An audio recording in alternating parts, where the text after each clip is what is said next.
नमस्कार दोस्तों, स्वागत है आपका ऑनलाइन बेंचर्स में। इस वीडियो में हम बात करने वाले हैं अर्जुन मार्क 1A टैंक के बारे में। और हो सकता है कि जब तक आपको ये वीडियो देखने को मिल रही है तब तक ऑर्डर दे दिया गया हो, या फिर अगर नहीं दिया गया हो तो आज यानी कि 14 फरवरी 2021 के दिन हमारे प्रधानमंत्री हमारी आर्मी को अर्जुन मार्क 1A की एक बहुत खूबसूरत भेंट देने वाले हैं।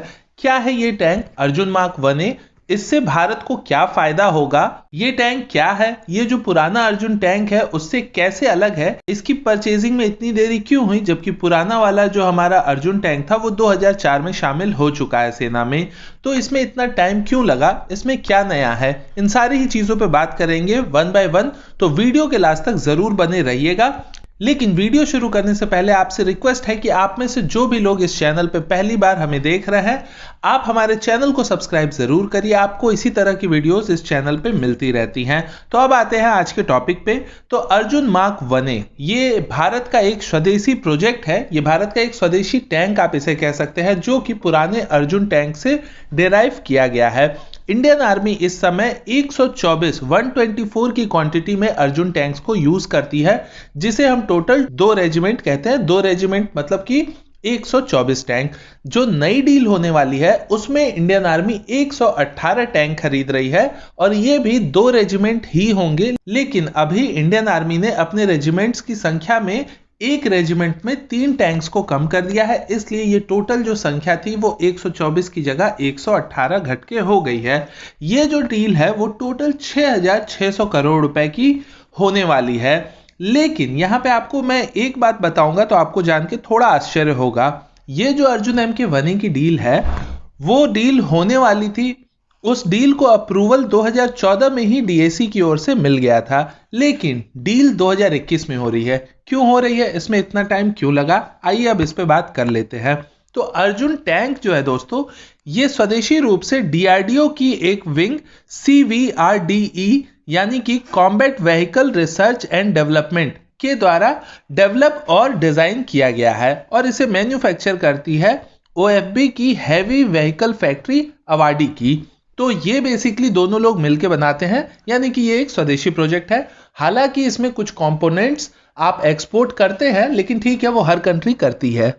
तो DRDO की विंग CVRDE और OFB ने मिलकर जो टैंक बनाया था पुराना अर्जुन, उसमें कई सारी कमियां थी। कमियां इन द सेंस कि जो इंडियन आर्मी को नए टैंक्स चाहिए थे, पुराने टैंक को तो अर्जुन को शामिल कर लिया था इंडियन आर्मी ने, और उस टैंक को शामिल तब किया गया था जब उसने T-90 भीष्म टैंक के सामने परफॉर्म किया था, और उस परफॉर्मेंस से इंडियन आर्मी संतुष्ट हुई थी। उसके बाद ही अर्जुन टैंक को शामिल किया गया था। लेकिन जब अर्जुन MK1A की बारी आई, तो क्योंकि वो एक अपग्रेडेड मॉडल था, तो उस समय के हिसाब से उसमें कुछ कमियां थी।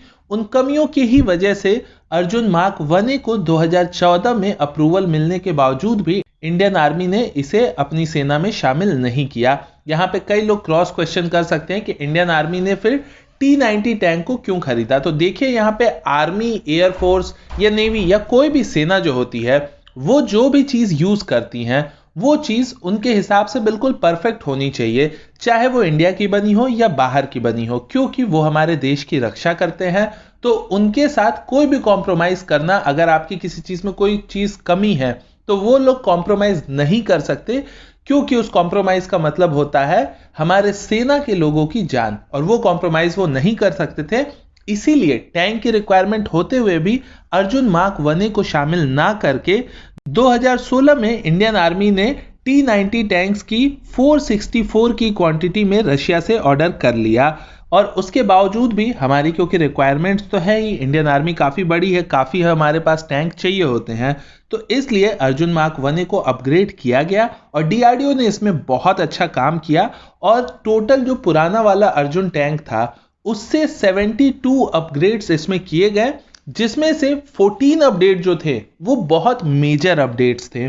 फॉर एग्जाम्पल अगर मैं बात करूं तो अर्जुन MK1A जो टैंक है ये बेटर फायर पावर के साथ आता है। इसमें प्रोटेक्शन इंप्रूव हुआ है, इसमें वेट डिस्ट्रीब्यूशन और मोबिलिटी का जो रेशियो है उसे इंप्रूव किया गया है। वेट का बहुत मायने होता है टैंक में, और हमारा जो अर्जुन टैंक था वो 68 टन का था, जो कि बहुत ज्यादा है। अगर आप T-90 भीष्म टैंक को देखते हैं जो रशिया का है, तो उसका जो वेट है वो 46 से 53 टन के बीच में डिफर करता है अलग अलग वर्जन्स के, लेकिन मैक्सिमम भी 53 है और अर्जुन में 68 है। ये बहुत बड़ी प्रॉब्लम होती है और इसीलिए आपने देखा होगा कि हमारे हाई एल्टीट्यूड वाले जो एरिया है, जो LAC के पास के भी एरियाज हैं, वहां पे अर्जुन टैंक को ना डिप्लॉय करके T90 टैंक्स को डिप्लॉय किया गया था, क्योंकि जब कोई टैंक बहुत हैवी वेट का होता है तो वो पहाड़ी इलाकों में अच्छा परफॉर्म नहीं कर सकता है।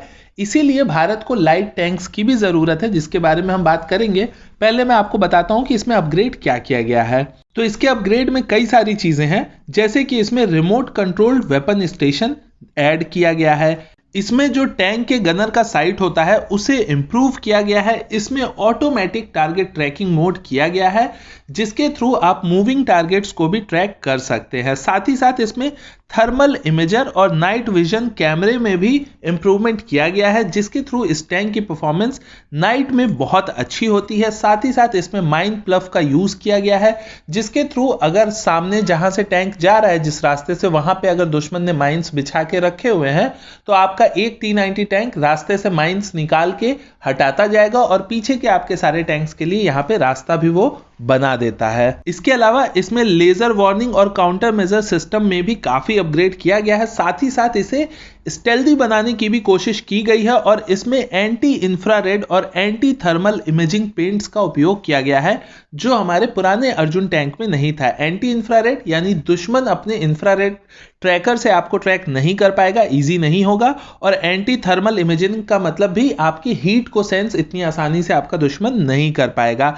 साथ ही साथ एक बहुत इंपॉर्टेंट चीज इसमें जो ऐड की गई है वो है कि आप अर्जुन MK1A से आप एक एंटी टैंक गाइडेड मिसाइल भी इसके कैनन से फायर कर सकते हो। इसमें जो 120 mm का कैनन लगा है उससे आप जो आपका नॉर्मल शेल होता है टैंक का वो भी फायर कर सकते हो, साथ ही साथ एंटी टैंक मिसाइल भी फायर कर सकते हो जो आपके दुश्मन के टैंक को नष्ट कर सकती हैं। तो ये एक प्लस पॉइंट है यहाँ पे, जो पुराने अर्जुन टैंक में नहीं था। ये जो एंटी टैंक मिसाइल का टेस्ट था ये भी DRDO ने अभी कुछ दिनों पहले ही किया था।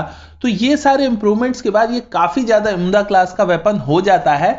बस इसमें कमी एक ही है जो कि करंट में भी है, कि इसका वजन जो है वो कम नहीं हो पाया है। ये 68 टन का करंट में भी है, तो उसकी वजह से क्या है कि ये अभी भी जो पहाड़ी पथरीले एरियाज होते हैं उसमें, हाई एल्टीट्यूड एरियाज में इसको परफॉर्म नहीं कर सकता ऐसा टैंक, क्योंकि उस वैसे रास्तों में आपको हल्के टैंक चाहिए होते हैं। तो उसके लिए अब इंडियन आर्मी कोशिश कर रही है कि उन्हें एक लाइट टैंक जिसका वजन 20 से 25 टन या मैक्सिमम 30 टन तक का हो, और ऐसा कोई मीडियम वेट का टैंक जिसका वजन 30 से 55 टन का हो, ऐसा कोई टैंक अब इंडियन आर्मी ढूंढ रही है। तो इंडियन आर्मी को अगर वो भारत में मिल जाता है तो ऑब्वियस भारत से लिया जाएगा, जो भी कंपनी इसे बनाती है, नहीं तो फिर हमें किसी और के पास जाना पड़ेगा। हालांकि इस पे DRDO काम कर रहा है कि DRDO अपना एक लाइट टैंक विकसित कर ले, लेकिन फिलहाल अभी इसके बारे में कुछ प्रोजेक्ट क्लियर नहीं है कि आगे ये प्रोजेक्ट कहां तक पहुंचा है या कब पहुंचेगा। पर फिलहाल के लिए आप यही समझिए कि इस ऑर्डर के बाद अर्जुन जो हमारा टैंक है वो प्रोजेक्ट एक तरीके से बंद हो जाएगा। अब आगे जो लाइट टैंक्स आएंगे या कोई मीडियम वेट का टैंक आएगा, उसमें हो सकता है कि आपको किसी और नाम से ये टैंक्स दिखाई दे, या हो सकता है अर्जुन नाम से ही अगर दिखाई देते हैं तो वो हम आगे ही बता पाएंगे आपको। फिलहाल के लिए मैं उम्मीद करता हूं कि आपको अर्जुन टैंक के बारे में आज बहुत कुछ जानने को मिला होगा। अब हमारे पास जो हमारा स्वदेशी टैंक है उसकी संख्या 124 से बढ़ जाएगी और ये लगभग 2 गुनी हो जाएगी, क्योंकि 118 टैंक इंडियन आर्मी को और मिलेंगे जो कि पूर्णतः स्वदेशी होंगे और इंडियन आर्मी की फायर पावर में बहुत ज्यादा इंप्रूवमेंट आएगा, क्योंकि इस टैंक में बहुत सारे अपग्रेड्स जो मैंने आपको बताया वो किए गए हैं। आशा करता हूं वीडियो आपको अच्छी लगी होगी। आप हमारे चैनल को सब्सक्राइब जरूर करिएगा और बेल आइकन प्रेस करना मत भूलिएगा। मैं मनीष मिलता हूं आपसे अगले वीडियो में। नमस्कार, जय हिंद।